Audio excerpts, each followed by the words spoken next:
First of all, sir, if I could, I'd like to underline your comment about the specificity of the degradation of the Russian forces.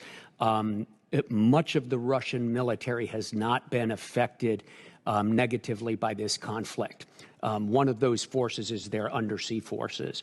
It's hard to talk in public, as you well know, sir, about undersea warfare and our efforts in that regard. But I can say that the Russians are more active than we've seen them in years, and their patrols into the Atlantic and throughout the Atlantic are at a high level. Most of the time, at a higher level than we've seen in years. And this is, as you pointed out, despite all of the efforts that they're undertaking inside Ukraine. Okay. Did you catch it? I did. Now, I heard that I had to rewind it several times because he was contradicting Representative Courtney there.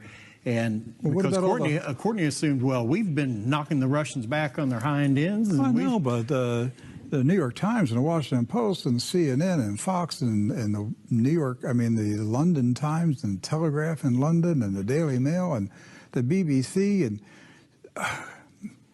all the Western media, Doc, they've been telling us every day for a year the Russians are losing, they're bleeding, their troops are deserting, Ukraine is winning, the Russian army is going to collapse, there's mutiny.